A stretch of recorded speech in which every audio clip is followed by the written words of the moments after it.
नमस्कार, आप देख रहे हैं न्यूज 18 बिहार झारखंड का डिजिटल प्लेटफॉर्म। मैं हूं शुभे मिश्रा आपके साथ। बांग्लादेश की पूर्व प्रधानमंत्री शेख हसीना की किस्मत का ताला क्या फिर से खुलने जा रहा है?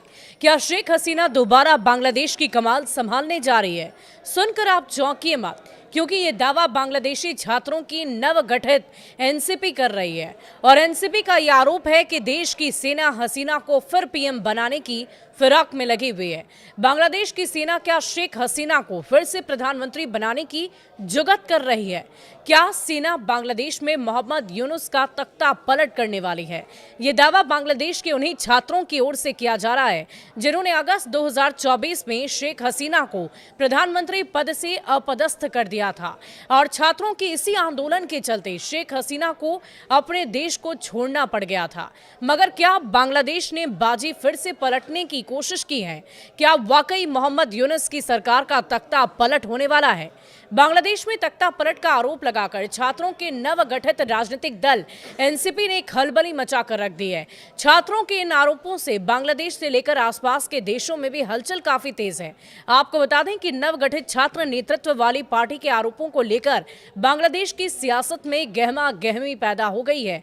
मगर छात्रों ने यह आरोप किस आधार पर लगाया, इसका खुलासा उन्होंने अब तक नहीं किया है। उन्होंने साफ तौर पर सेना को निशाने पर लिया और छात्रों का कहना है कि सेना अपदस्थ प्रधानमंत्री शेख हसीना की आवामी लीग की बहाली की योजना बना रही है। सेना ने छात्रों की पार्टी एनसीपी के इन आरोपों को हास्यास्पद और मनगढ़ंत कहानियां बताते हुए सिरे से खारिज कर दिया। आपको बता दें कि नेशनल सिटीजन पार्टी ने देश के प्रतिष्ठित ढाका विश्वविद्यालय परिसर में विरोध रैलियां की और पार्टी को पुनः स्थापित करने की सैन्य समर्थित साजिश को किसी भी कीमत पर विफल करने की कसम खाई।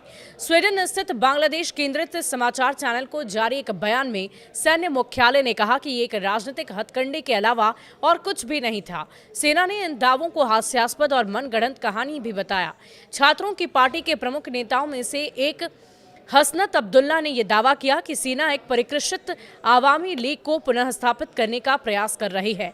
एनसीपी की ओर से ढाका विश्वविद्यालय परिसर में विरोध प्रदर्शन के दौरान अब्दुल्ला के सैकड़ों समर्थकों ने सेना प्रमुख के खिलाफ नारे लगाए और ये मांग की कि हसीना और उनके साथियों को मुकदमे के साथ फांसी पर लटका दिया जाए। 2 दिन पहले सोशल मीडिया पर पोस्ट कर अब्दुल्ला ने यह दावा किया कि भारत के इशारे पर परिष्कृत आवामी लीग के नाम पर आवामी लीग को पुनः स्थापित करने की साजिश चल रही है। बांग्लादेश में शेख हसीना को सत्ता से हटाने के लिए चल रहे आंदोलन के बीच सेना और छात्र नेताओं के बीच एक तनाव बढ़ता ही जा रहा है। नई गठित जातीय नागरिक पार्टी एनसीपी के प्रमुख आयोजक हसनत अब्दुल्ला ने सेना प्रमुख जनरल वकारुज्जमान को लेकर एक बहुत बड़ा दावा कर दिया है। हसनत के अनुसार जनरल जमान नोबेल पुरस्कार विजेता मोहम्मद यूनुस को सलाहकार के रूप में नियुक्त करने के इच्छुक नहीं थे। और एक वायरल वीडियो में हसनत अब्दुल्ला ने कहा कि सेना प्रमुख ने मोहम्मद यूनुस की साख पर सवाल उठाते हुए उन्हें इस भूमिका के लिए उपयुक्त नहीं माना।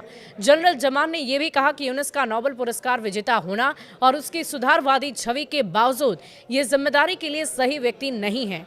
सेना प्रमुख ने देशों की बागडोर सही हाथों में सौंपने की जरूरत पर जोर दिया और लेफ्टिनेंट जनरल मोहम्मद फैजुर रहमान और सेना प्रमुख जनरल वकारुज्जमान के बीच मतभेदों ने भी स्थिति को काफी जटिल बना दिया है।